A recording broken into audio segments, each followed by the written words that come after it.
Dear students, आज हम BA द्वितीय वर्ष राजनीति विज्ञान विषय के प्रथम प्रश्न पत्र प्रमुख राज्य व्यवस्थाएं पेपर के अंतर्गत अमेरिकी संविधान के बारे में बात करने जा रहे हैं। जब अमेरिकी संविधान की हम बात करें तो कुछ विशिष्टताएं ऐसी हैं, कुछ विशेष लक्षण ऐसे हैं जो हमें अद्वितीय रूप में अमेरिकी संविधान में देखने को मिलते हैं। जैसे कि हमने पिछले वीडियोज में देखा, जब हम अमेरिकी संविधान की विशेषताओं की बात कर रहे थे तो आपको बताया गया कि संघात्मक शासन प्रणाली सबसे पहले अमेरिका में स्वीकार की गई। शासन प्रणाली के तौर पर अध्यक्षात्मक व्यवस्था को हम देखें अमेरिका में शुरू किया गया। और इसी के साथ हम देखें कि अमेरिकी संविधान में एक विशिष्ट विशेषता जो हमें देखने को मिलती है वो है शक्ति पृथक्करण का सिद्धांत। और इसी के साथ साथ दूसरा महत्वपूर्ण सिद्धांत जो है वो है अवरोध एवं संतुलन का सिद्धांत। ये दोनों सिद्धांत अमेरिकी संविधान के विशिष्ट आयाम हैं। Specific aspects of American constitution, इन दोनों विशेषताओं को हम मान सकते हैं। यह दो विशेषताएं सबसे पहले अमेरिकी संविधान में स्वीकार की गई और बाद में दुनिया के दूसरे देशों ने भी इन्हीं विशेषताओं को अपने संविधान का आधार बनाया। तो शक्ति पृथक्करण का सिद्धांत, theory of separation of power, and दूसरा है अवरोध एवं संतुलन का सिद्धांत, theory of check and balance. ये दोनों सिद्धांत क्या हैं, किस प्रकार अमेरिकी व्यवस्था की ये आधारित हैं और किस प्रकार ये अपना काम करते हैं और इन्हें क्यों स्वीकार किया गया है, इसके क्या फायदे हैं और हम देखें कि यह हमारे लिए उपयोगी क्यों है। तो इन सब बातों के बारे में आज हम बात करने जा रहे हैं। दोनों सिद्धांत जो हैं, शक्ति पृथक्करण का सिद्धांत और अवरोध एवं पृथक्करण का सिद्धांत, इनका प्रतिपादन फ्रांस के एक राजनीति वैज्ञानिक है और फ्रांस के उन राजनीति वैज्ञानिक का नाम है मॉन्टेस्क्यू। मॉन्टेस्क्यू महोदय ने अपनी पुस्तक लिखी था, उस पुस्तक का नाम था spirit of laws. Spirit of laws नामक पुस्तक में मॉन्टेस्क्यू महोदय द्वारा इन दोनों सिद्धांतों का प्रतिपादन किया गया। मॉन्टेस्क्यू महोदय ये चाहते थे, मॉन्टेस्क्यू की यह मानना था कि शासन प्रणाली में इन दोनों सिद्धांतों को स्वीकार किया जाना चाहिए। मॉन्टेस्क्यू ऐसा क्यों चाहते थे?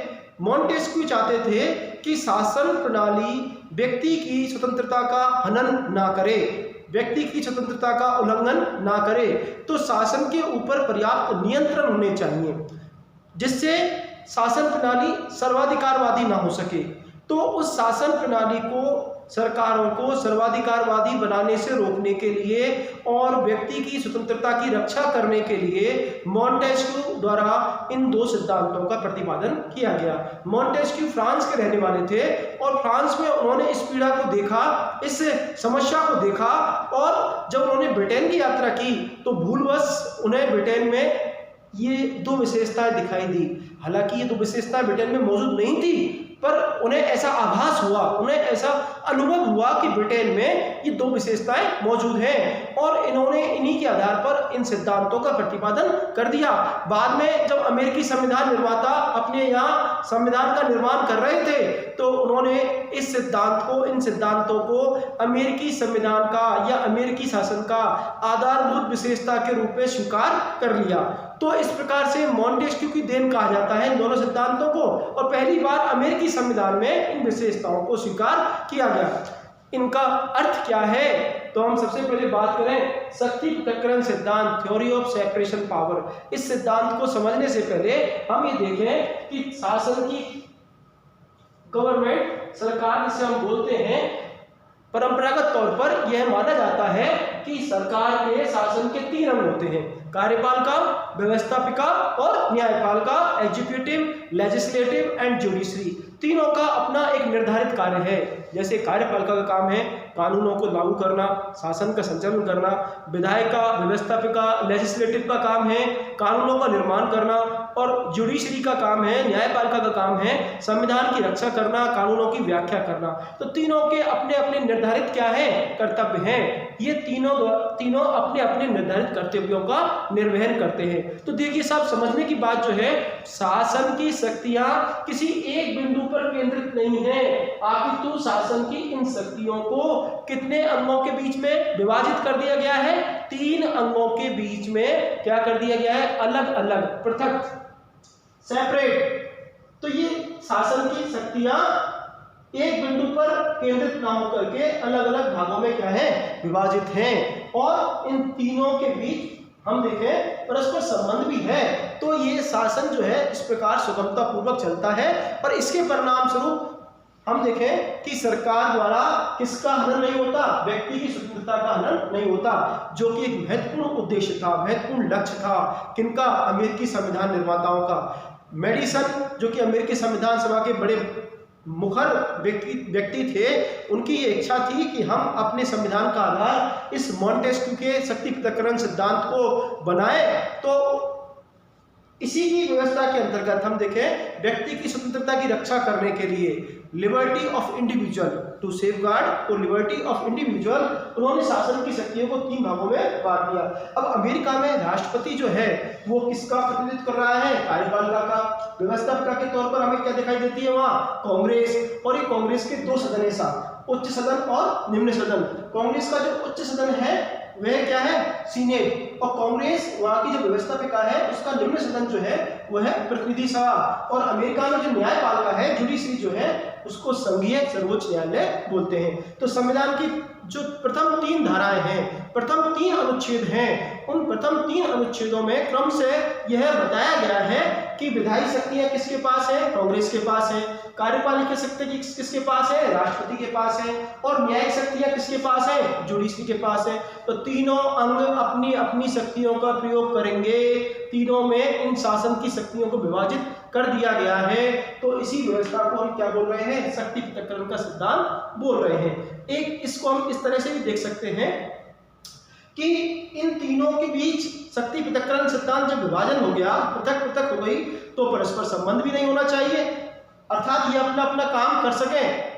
तो इसके लिए कुछ और विशेषताएं संविधान निर्माताओं द्वारा शामिल की गई।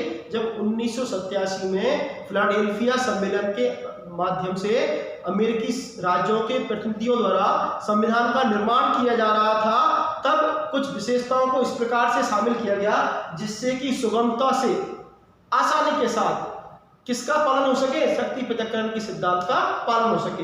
देखिए, अमेरिका में जो राष्ट्रपति है, उस राष्ट्रपति का निर्वाचन एक निर्वाचक मंडल के द्वारा किया जाता है। और अमेरिका में जो कांग्रेस है, उस कांग्रेस का जो सदन है, इन सदनों के सदस्यों का निर्वाचन भी जनता के द्वारा किया जाता है। तो यहाँ कांग्रेस के सदनों का निर्वाचन कौन कर रही है? जनता कर रही है। और राष्ट्रपति का निर्वाचन कौन कर रहा है? एक निर्वाचक मंडल द्वारा कर रहा है। तो दोनों को निर्वाचन अलग अलग तरीके से होता है। जैसे दूसरी विशेषता हम देखें कि राष्ट्रपति को अपने समय से पहले किसके द्वारा नहीं हटाया जा सकता? कांग्रेस के द्वारा राष्ट्रपति को समय से पहले। अब देखिए, अमेरिका में राष्ट्रपति का कार्यकाल कितना है? 4 वर्ष। 4 वर्ष इसे कार्यकाल की गारंटी प्राप्त है। 4 वर्ष से पहले कांग्रेस साधारणतः अपने पद से नहीं हटा सकती। और इसी प्रकार राष्ट्रपति भी जो है वो समय से पहले किसको भंग नहीं कर सकता? कांग्रेस को। जबकि सीनेट तो एक स्थायी सदन है, पर समय से पहले किसको भंग नहीं कर सकता? प्रतिनिधि सभा को भंग नहीं कर सकता। तो यहाँ हम देख रहे हैं कि दोनों पृथक पृथक अपना अस्तित्व बनाए हुए हैं, दोनों का निर्वाचक मंडल अलग अलग है। और अमेरिका का राष्ट्रपति कभी भी किसकी कार्रवाइयों में भाग नहीं लेता? कांग्रेस की कार्रवाइयों में भाग नहीं लेता। और हम देखें कि कांग्रेस महाअभियोग को अलावा, इम्पीचमेंट के अलावा, राष्ट्रपति को किसी अविश्वास प्रस्ताव या अन्य किसी प्रस्ताव द्वारा अपने पद से नहीं हटा सकती। तो इस प्रकार यहाँ पृथकता हमें दिखाई दे रही है। इसके अलावा राष्ट्रपति का जो मंत्रिमंडल होता है, कैबिनेट जो होती है, सेक्रेटरीज जो होते हैं, यह राष्ट्रपति के निजी सेवक होते हैं। मंत्रिमंडल जो होता है, इस मंत्रिमंडल के ऊपर पूरा का पूरा नियंत्रण किसका है? राष्ट्रपति का होता है। और इन मंत्रिमंडल का सदस्य बनने के लिए जरूरी नहीं है कि किसका सदस्य हो, कांग्रेस का सदस्य होना जरूरी नहीं है। और मंत्रिमंडल में किसकी कार्रवाइयों में भाग नहीं लेते? कांग्रेस की कार्रवाइयों में भाग नहीं लेते। तो इस प्रकार से हम देख रहे हैं कि इन दोनों का अपने आप में एक अध्यक्षात्मक व्यवस्था भी इस बात को भी कार्यपालिका और व्यवस्थापिका दोनों पृथक पृथक होती हैं, दोनों के बीच में कोई निकट संबंध नहीं होता। तो इस प्रकार से हम देखें कि यहाँ शक्ति पृथक्करण सिद्धांत जो है वह स्पष्ट रूप से हमें देखने को मिलता है। इसके अलावा हम देखें कि अमेरिका में जो न्यायपालिका है, इस न्यायपालिका ने संविधान की व्याख्या करने का काम, अब देखिए अमेरिकी संविधान बड़ा संक्षिप्त संविधान है, बड़ा ही summarise constitution of the world है।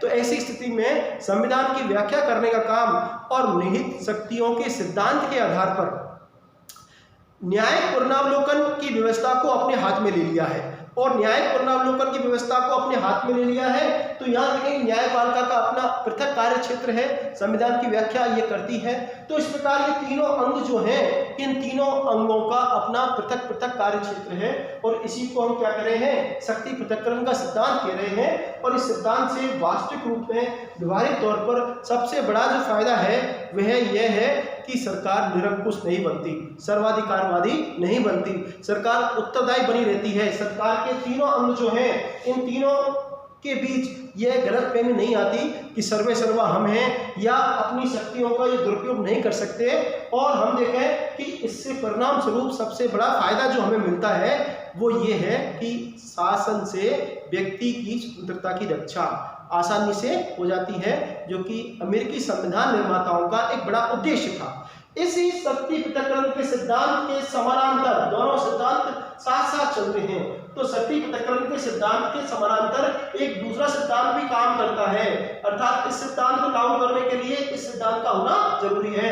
तो शक्ति पृथक्करण सिद्धांत के साथ जो दूसरा महत्वपूर्ण सिद्धांत समानांतर रूप से काम करता है वो है अवरोध एवं संतुलन का सिद्धांत, theory of check and balance. इसका मतलब ये हुआ कि ये शासन के तीनों अंग जो हैं वो तीनों एक दूसरे की मार्ग में अवरोध पैदा करते हैं, अर्थात और भी स्पष्ट तौर पर बात करें तो ये तीनों एक दूसरे को चेक करते हैं, नियंत्रित करते हैं। और ऐसा करने से इन तीनों अंगों के बीच में किसका निर्माण हो रहा है, संतुलन का निर्माण हो रहा है, एक बैलेंस। जैसे हम देखें कोई 3 पहिए वाली गाड़ी जो है, उन 3 पहिए वाली गाड़ी के बीच, तीनों पहियों के बीच एक परस्पर बैलेंसिंग होना जरूरी है, तभी वह गाड़ी स्मूथली चल सकेगी। उसी प्रकार संविधान रूपी, सरकार रूपी इन तीनों पहियों की गाड़ी के बीच में क्या होना जरूरी है, संतुलन। तो वो संतुलन कैसे कायम होगा, जब तीनों अंग अपने अपने कार्य क्षेत्र में, अपनी अपनी सीमा में रह करके, अपनी हद में रह करके, अपने निर्धारित कार्य क्षेत्र में रह करके अपना कार्य करेंगे। तो हम देखें कि अमेरिका में कार्यपालिका के तौर पर राष्ट्रपति, व्यवस्थापिका के तौर पर कांग्रेस और सर्वोच्च न्यायालय न्यायपालिका के तौर पर अपने तीनों कार्य क्षेत्र में निर्धारित कर्तव्यों का निर्वहन संविधान के अनुसार करते हैं। अगर कोई तीनों में से एक अंग अपनी मनमर्जी करने लगे, मनमानी करने लगे या अपनी शक्तियों का दुरुपयोग करने लगे तो ऐसी स्थिति में बाकी जो अंग हैं वह उसे ऐसा करने से रोकते हैं। कैसे रोकते हैं, एक उदाहरण के माध्यम से हम समझ सकते हैं कि अगर मान लीजिए राष्ट्रपति द्वारा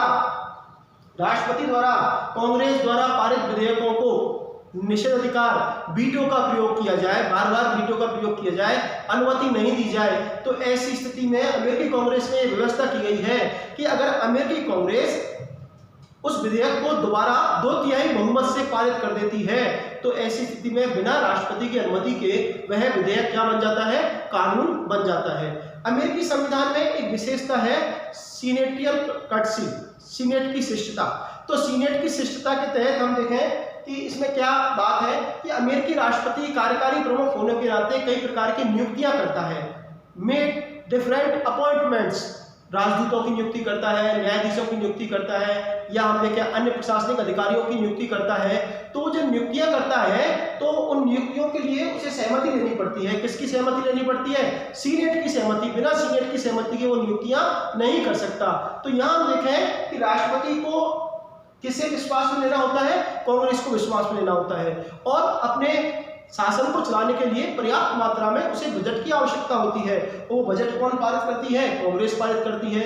तो बिना बजट के अभाव में राष्ट्रपति अपने शासन का, अपनी सेना का खर्चा चला ही नहीं सकता। इसके अलावा हम देखें कि अमेरिकी सेनाओं का सर्वोच्च सेनापति राष्ट्रपति होता है, परंतु युद्ध और शांति की जो घोषणा करती है वो कौन करती है, कांग्रेस करती है। तो इस प्रकार हम देखें कि परस्पर एक दूसरे पर क्या है, अगर राष्ट्रपति फिर भी मनमानी करे तो हम देखें कांग्रेस के पास एक हथियार, एक साधन, एक तरीका, वो है महाभियोग। और उस महाभियोग के माध्यम से कांग्रेस राष्ट्रपति को समय से पहले अपने पद से, संविधान का उल्लंघन करने पर, दुराचार करने पर अपने पद से क्या हटा सकती है।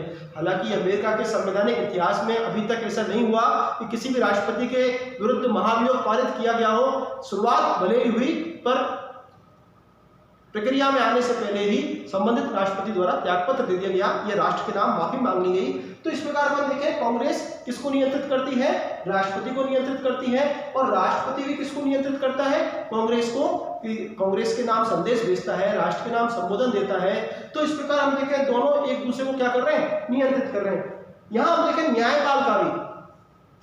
न्यायपालिका भी इन दोनों को, किन को? कार्यपालिका और व्यवस्थापिका, अर्थात वहां का जो सुप्रीम कोर्ट है, अमेरिकी सुप्रीम कोर्ट जो है, वो राष्ट्रपति को और कांग्रेस को भी क्या करता है? नियंत्रित करता है। कैसे करता है कि अमेरिका में न्यायालय के पास एक महत्वपूर्ण शक्ति अर्जित की है, वो है न्यायिक पुनरावलोकन।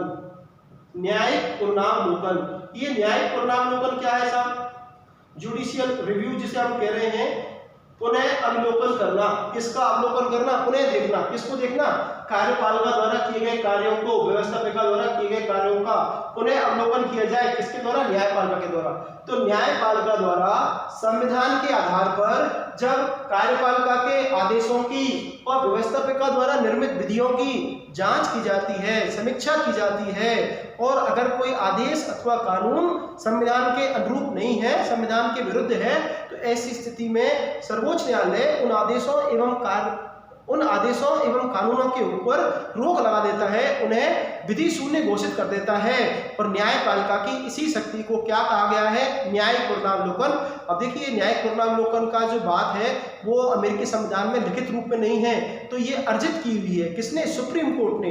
तो अपन देखेंगे न्यायपालिका कार्यपालिका और व्यवस्थापिका के कार्यों की समीक्षा करती है, जांच करती है। किसके आधार पर? न्यायिक पुनरावलोकन के आधार पर। अगर ये दोनों संविधान का उल्लंघन करेंगे तो न्यायपालिका न्यायिक पुनरावलोकन के आधार पर इनके कार्यों को अवैध घोषित कर देंगी, विधि शून्य घोषित कर देंगी।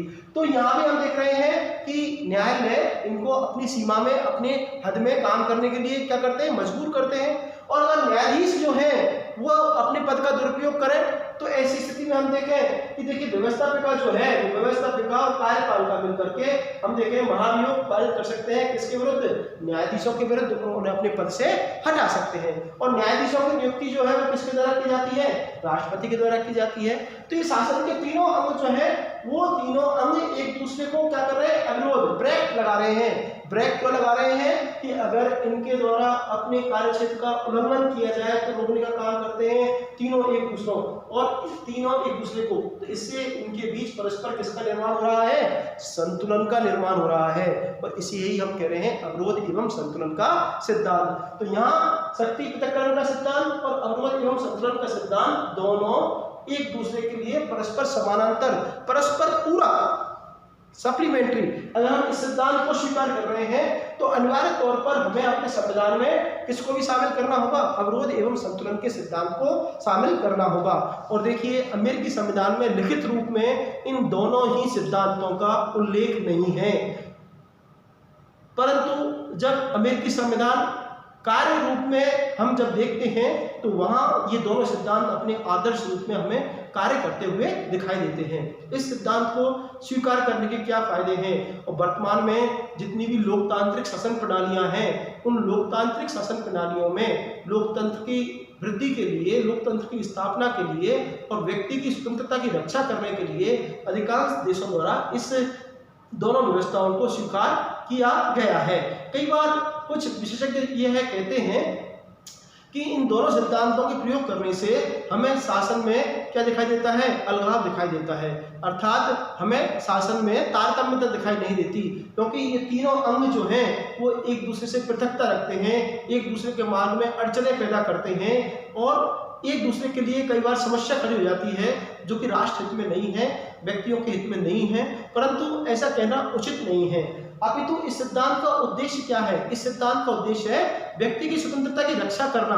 तो इस उद्देश्य की प्राप्ति के लिए हम देखें कि कुछ प्रावधान जो एक दूसरे को बैलेंस करने के लिए, एक दूसरे को चेक करने के लिए जो बनाए गए हैं, वो प्रावधान, अनेक प्रावधान ऐसे भी हैं जिनसे ये एक दूसरे को सहयोग करने को मजबूर होते हैं। जैसे हम देखें सीनेटियल कर्टसी, सीनेट की शिष्टता।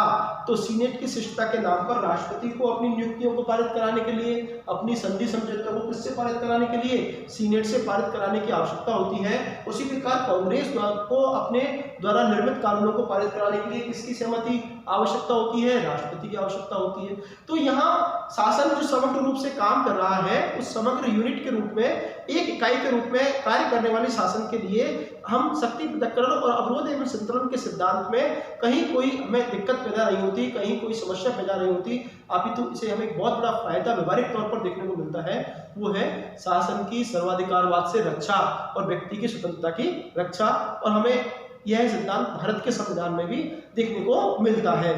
तो इस प्रकार आज के वीडियो में हमने ये देखा कि अमेरिकी संविधान में एक विशिष्ट आयाम है, वो ये दो सिद्धांत हैं, शक्ति पृथक्करण का सिद्धांत और अवरोध एवं संतुलन का सिद्धांत, जिनका प्रतिपादन किसके द्वारा किया गया, मॉन्टेस्क्यू के द्वारा। उन्होंने एक पुस्तक लिखी स्पिरिट ऑफ लॉज, और यह सिद्धांत ये कहता है कि शासन के तीनों अंगों की जो शक्तियां हैं वो पृथक पृथक हैं, और इस सिद्धांत का ये मानना है कि ये तीनों अंग एक दूसरे को चेक करते हैं और नियंत्रित करते हैं, और ऐसा करने से उनके बीच में किसका निर्माण होता है, संतुलन का निर्माण होता है, जिससे व्यक्ति की किसकी रक्षा होती है, स्वतंत्रता की रक्षा होती है। धन्यवाद। और अगर आपको यह वीडियो अच्छा लगे तो आप इसे दूसरे छात्रों के साथ शेयर करें, और हमें आपकी कोई भी जिज्ञासा जो है वो नीचे कमेंट बॉक्स में या अपने व्हाट्सएप ग्रुप पर प्रश्न पूछकर अपनी जिज्ञासा समाधान कर सकते हैं। धन्यवाद।